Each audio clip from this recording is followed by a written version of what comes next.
Hello everybody and welcome to DC Fine Art. Today I'm going to show you a couple of tips of doing a background with soft pastel using the pan pastel, and I actually am going to be using a Sofft tool.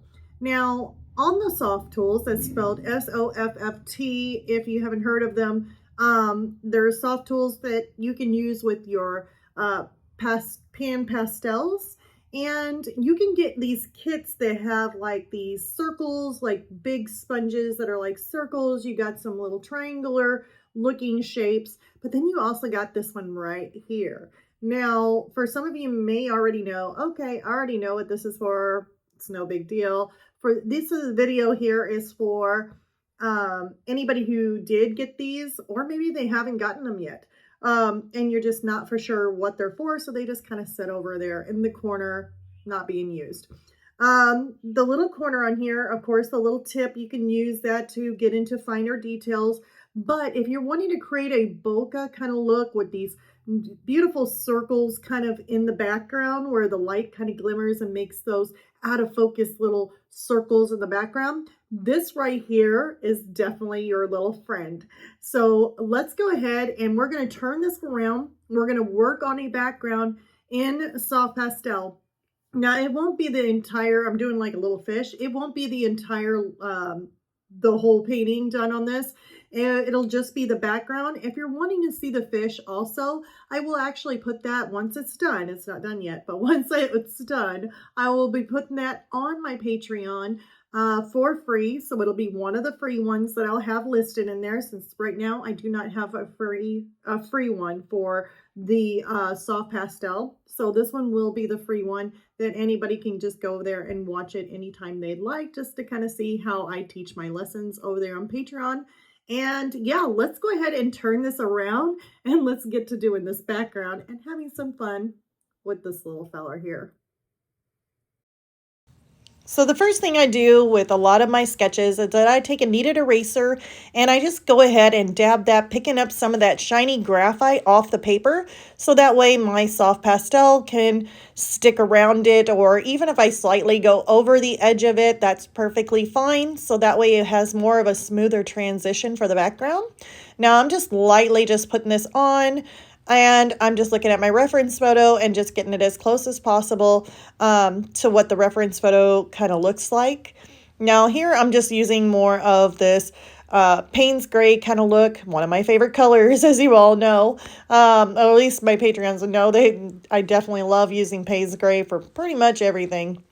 So I'm putting that in there along with some grays, some light blues. I got two different shades of light blues and some light grays. And basically, I'm just trying to fill in all of the paper here. And once I get this in and around the fish, then I can just kind of smooth it all together, so that way it just looks nice and soft for the background. So there I am, just kind of smoothing it on over. So once I get that background in, getting some of these colors in here, because you definitely want some of these blues kind of shining through. We got some light kind of shining through this darkness here. Just going to keep on smoothing it in, making sure I have a nice transition between the darks and then the lights here.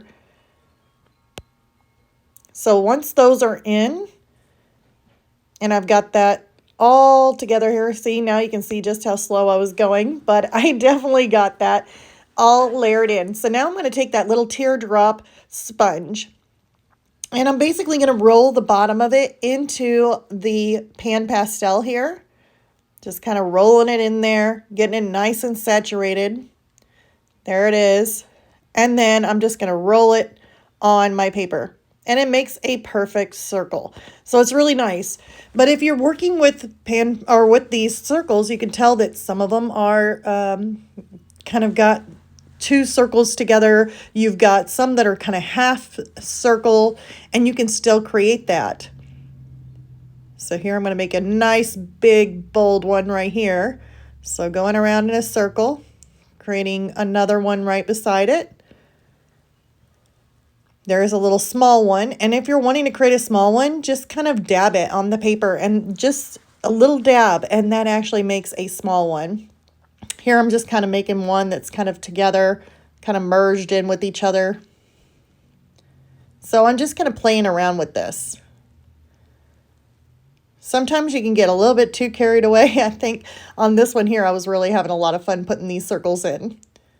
But it was really nice to be able to show you guys on what you can do with this little sponge. So I didn't mind going the extra mile and putting all kinds of little circles in. It was a whole lot of fun, to be honest. So there, I'm just kind of rounding that a little bit more in there. Just kind of having some fun. Here I want to make one that kind of goes offset from the paper. So some of it's going to be cut off, but that's just how you do it. Making sure I get one in there that's at least a half. So there, I just kind of rolled half of it in there. So I know I'm creating some nice big ones here. There's a small one, just a little dab. You can create even a little smaller one, just a small little dab, and there's even a smaller one, little tiny one there. And then I can make one kind of go right behind the fish. So with this little sponge, you can literally make different size like circles. It is really a lot of fun. And also, you don't have to use white like what I'm doing right here. You can actually switch over and do like a light gray. You can do some different grays in there, which actually, while I'm kind of talking about this, I'm actually I might end up going back in and doing some light grays or some darker grays in there. And that would be kind of cool. I was really having a lot of fun with this little sponge. And now I'm just kind of taking my finger. Now, this is optional. You don't really have to do this, but I definitely did to my painting only because I was really hoping to kind of stick and push that into the grooves of the paper. This is Pastelmat, and so me doing this makes me feel like I'm pushing it into the tooth of the paper, so that way it kind of sticks to it a lot better. And that way, if I'm going to mat it or put anything over the top of it, maybe it has a chance of not just being smeared off. Even if I used like a fixative spray on it, pushing it down into the paper might actually help it to stay a little bit better. And that's the only reason why I started doing this. Plus that, to kind of smooth out some of the edges, you can do that too. Just make them a little bit softer and smoother, but I'm not going too crazy with it. I'm just pushing down some of those little circles in there. But that is it. That's all you would need to do in creating a cute little bokeh look using that little teardrop sponge from Sofft Tools. Well, I hope you guys enjoyed that video, and hopefully it helped any of you guys out. If you maybe have one of these little Sofft Tools here, like this little raindrop little sponge, and you're not for sure what to do with it, well, hopefully that helped you out. And if you're wanting, like I said, to see this full video or see any of my lessons that I have on Patreon, you can visit that at any time. I do have the link in the description below, but then I also have it like right. Yep, it's right there. So, and if you're new to this channel, click the subscribe if you haven't already, click the little like, and I will see you guys on the next video. Bye, everyone.